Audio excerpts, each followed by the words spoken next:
serikali imefanya kazi mbaya chana pale mahali inaitwa Othaya. Let's say like this. I think we have freedom of association and the freedom of worship. I felt so bad wakati niliona watu tear gas zinarushwa kwa kanisa, simply because the person who is in that church ameenda kuenda ku worship hapo at pengine what's wrong with some people? How can you throw tear gases to a church where innocent kids are worshiping? You know, we cannot do that in this century. It's very unfortunate. And you know, if it could have been in other developed countries, the Minister for Interior, the Inspector General, and all of the leadership of police in Central Province, they could have been sent packing. They could have been sacked by today morning. Hii maneno ya kutuambia tu wanachunguza wanafanya nini, hiyo ni vitu hatuwezi kukubali. You put yourself in the shoes of Honorable Rigathi Gachagua. Mahali umeenda kuomba watu wakuja hapo waanze kutuba matia gasi ndani ya kanisa. I remember wakati William Ruto alikuwa deputy president alienda Murang'a. It was done to him the same. The same was thrown kwa ile kanisa pale Maragwa, sio ni Maragwa. Wakati tear gas zilitupwa zikaingia ndani ya kanisa, and people were asking why. The same people who are relative now, they were asking that time why. Why are they doing the same to what was done to them that time? Waja watu wakuwe na heshima na watu wengine. Freedom of association waje kuwe, freedom of speech waje kuwe. Na unajua watu wengine wanafikiria ati pengine maybe very different. Maneno hata kwenda kutusi watu kusema nini yeye huwezi upate kura kwa sababu unajua kutusi sana. Kabila wanasema nini kama saa hii tuseme some people might say that the Arama is not supporting the government of the day. And maybe simply because I'm in Jubilee.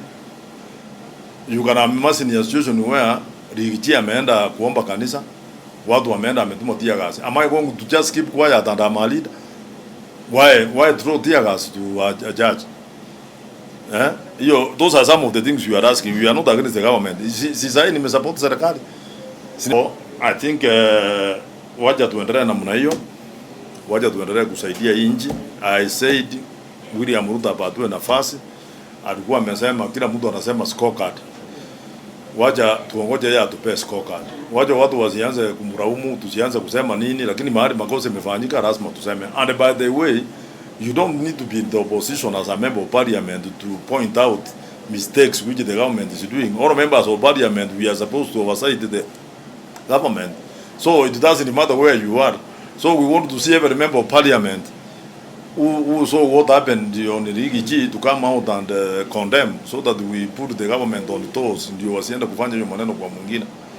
Unajua mimi, I don't like saying things I don't know. I just saw some people for social media saying that they will be here. We don't have united opposition. If I'm not there saying that they are coming, then I'm not part to it. Isn't it? Yani I cannot be part of something which I don't know. I just saw what your DCP saying that united opposition is coming here. So far, my party leader or my presidential candidate, Honorable Matiang'i, has not told him that he is coming here. So I don't know. If they are coming, I don't know whether they are coming. But if they are coming, then I would only say that waja wakuja wause manifesto yao waenda. We can't bar them from coming here.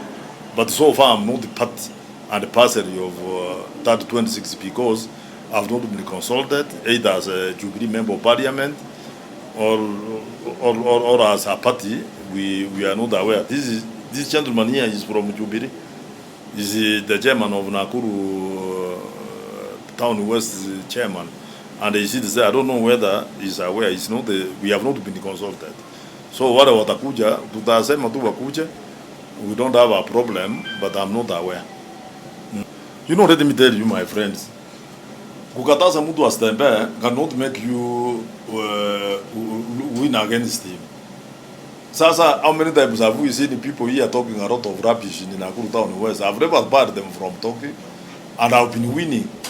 Sasa, Rigathi Gachagua wakikuja hapa, wacha akuje, kwa nini asikuje? Let him come. And in fact I was telling that people, nilikuwa nimeambia ile coordinator yake Saida alinipigia akasema tumesikia Rigathi Gachagua akikuja. Nikamwambia hakuna kitu kama hiyo. Even if he comes here and calls me aniambie mheshimiwa uko wapi, nimwambie niko kwa nyumba, I would invite him to come and take tea in my house. What is the problem? We can come and take coffee ndio aingie afanye kazi yake. Akimaliza akuje nimpaie lunch aenda. Kila mtu akikuja hapa atakuwa anafanya hivi. Because we must have some freedom of speech, as the constitution said. Freedom of speech, of worship, of even doing anything. Hatuwezi kusema ati Rigiji hawezi. But Rigiji kama hii watu yake nilikuwa naona wanaongea maneno mingi. Wanaanza kusema sijui Susan Kihika. Susan Kihika anatokea wapi? This thing happened in Yodaya. Why Susan Kihika ni governor ya Nyeri? Why are they talking about her anyway? In that speech, what you are DCP, those are the people who can now make what wants kufikiria otherwise, wants kuleta shida hapa. Because I could see them talking about Susan Kihika. What did Susan Kihika alikuwa Yodaya? Why are they talking about her? You know, that is being I don't know, I don't want to use a bad word, but it is not fair. Mtu anaanza kusema ati Susan yeye anakuja hapa. Ni wakati gani Susan amesema Rigiji asikuja hapa? Ama mmeona amesema? Ajui kama anakuja 26. Hata mimi sijui. Why are you talking about Susan Kihika na tarehe yenu ya 26? Let's not tusianze kupayuka kusema ile video itafanya watu wengine waanze kuuliza maswali ni kwa nini. Don't forget that Susan Kihika ako na wafuasi yake pia. Ako na wafuasi. So when you started daring that mnataka atutakuja tutaona unafanya nini na yeye hajasema, Susan has not banned anybody from coming to Nakuru. Why are they talking about her? Mtu unatueleza unasema ile vitu unaenda unarara unaoto unaamuka unaanza kuongea. Let's not do those things. Rigiji will be allowed to come to Nakuru akuja atembee vile anataka.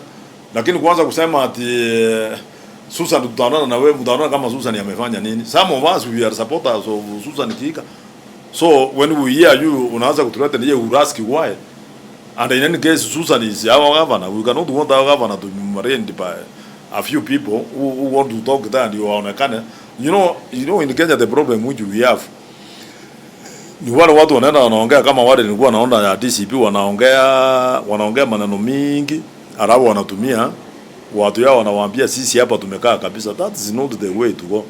Kama watu wanakuja hapa sisi tutakaa, yeye akuja atembee. Susan Kihika hakuna kitu amefanya. I really feel bad when you find somebody that analeta jina ya mtu kutoka nowhere. This person yako na watoto, hii mtu wako na wafuasi, hii mtu wako na nini, yako na familia yake. Alafu unaanza kumpaka matope kusema vitu zingine zile hajasema. Let's stop that nonsense and do what you are DCP. Sisi tunasema waje wakuja watembea. Hakuna mtu anawauliza. And that one I can even tell you for free that Susan has nothing to do with Rigiji coming here. Hawezi kusema Rigiji asikuja hapa kutembea.